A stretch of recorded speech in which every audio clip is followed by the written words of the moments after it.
Bismillahirrahmanirrahim. Assalamualaikum warahmatullahi wabarakatuh. Selamat pagi. Saya Rizky Puspita Dewanti akan mempresentasikan dari hasil kegiatan pengabdian Riset Grup Manajemen Agribisnis D3 Agribisnis Sekolah Vokasi Universitas 11 Maret dengan judul Sosialisasi Pemanfaatan Lahan Pekarangan dengan Budidaya Tanaman Obat secara Organik. Yang melatar belakangi dari kegiatan pengabdian ini adalah pandemi COVID-19 yang melanda Indonesia bahkan dunia memperburuk kondisi kesehatan masyarakat dan orang dengan kondisi kronis memiliki risiko yang lebih tinggi tertular virus ataupun penyakit. Hal tersebut mendorong masyarakat Indonesia mengkonsumsi makanan dan minuman sehat, salah satunya adalah dengan mengkonsumsi wedang uwuh. Wedang uwuh sendiri merupakan minuman tradisional etnis dari Jawa Tengah Indonesia yang terbuat dari cengkeh, daun pala, secang, kayu manis, jahe, kapulaka, dan gula batu. Dan telah dilakukan kesepakatan antara tim pengabdian masyarakat dari Riset Grup Manajemen Agribisnis dengan kelompok wanita tani Jasa Karya untuk mendapatkan edukasi dan pelatihan dalam pengoptimalisasian penggunaan pekarangan dengan budidaya tanaman obat. Dan kegiatan pengabdian masyarakat merupakan salah satu upaya untuk mendorong masyarakat dalam pemanfaatan pekarangan secara organik. Tingkat pemahaman masyarakat terhadap pertanian organik dapat bervariasi tergantung pada budaya, tingkat pendidikan, lingkungan, dan akses informasi. Metode yang digunakan dalam kegiatan pengabdian ini adalah Participatory Rural Appraisal atau PRA.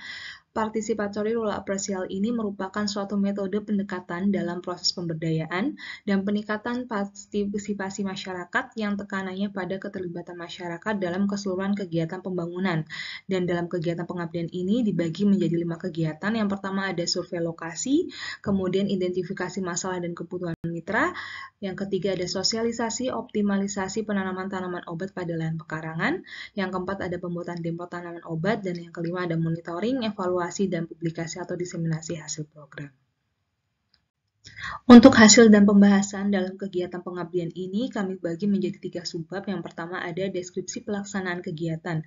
Dalam deskripsi pelaksanaan kegiatan ini ada kegiatan survei lokasi mitra, di mana survei lokasi ini kami mewawancarai Ketua KWT Jasa Karya selaku mitra kami mencoba menggali permasalahan dan kebutuhan mitra dan ditemukan beberapa permasalahan dan kebutuhan mitra yang kami coba selesaikan dengan kegiatan pengabdian yang kami lakukan. Dan kemudian kegiatan pengabdian yang kami lakukan yang pertama adalah kegiatan sosialisasi optimalisasi lahan pekarangan. Kami mendatangkan pakar dari usaha tani agribisnis dan juga pertanian organik yang tentunya mengedukasi KWT Jasa Karya supaya meningkatkan pemahaman mereka terkait dengan pengolahan lahan pekarangan sebagai tanaman obat dan juga beberapa analisis usaha tani pada lahan pekarangan. Nah, kemudian kami lakukan kegiatan pembuatan demplot di lahan yang dimiliki oleh mitra berkaitan dengan tanaman obat.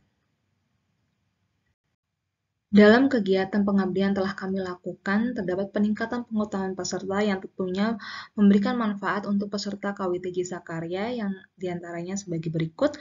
Yang pertama, memberikan wawasan penting berkaitan dengan penanaman tanaman obat di lahan pekarangan dan mendorong peserta memanfaatkan lahan pekarangan dengan penanaman tanaman obat. Yang kemudian melestarikan tanaman obat.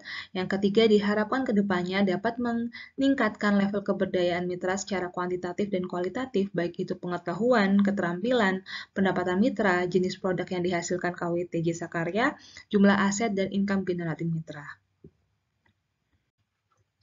Kemudian terkait dengan evaluasi peningkatan pengetahuan, kami melakukan pretest dan post-test terhadap 15 anggota KWT Jasa Karya selaku peserta dalam kegiatan sosialisasi.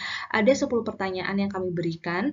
Yang pertama terkait pemahaman peserta terhadap pemanfaatan lahan pekarangan, kemudian pemahaman peserta terhadap pertanian organik, yang ketiga media tanam berupa organik, yang keempat pupuk yang digunakan berupa pupuk organik, pertanyaan kelima berupa komposisi media tanam dengan porositas yang tinggi, kemudian perbedaan antara pestisida organik ataupun sintetis, kemudian perlakuan benih sebelum penanaman, perendaman benih dengan air dan fungisida, kemudian penggunaan bahan tanaman yang sesuai, dan yang ke-10 adalah standar operasional penanaman.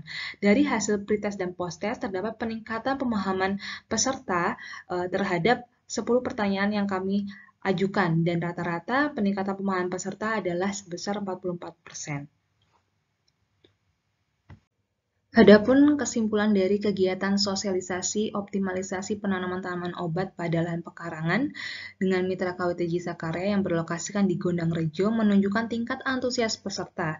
Kegiatan ini dinilai dapat memberikan manfaat berupa peningkatan wawasan peserta terhadap optimalisasi penanaman tanaman obat pada lahan pekarangan dengan media polybag.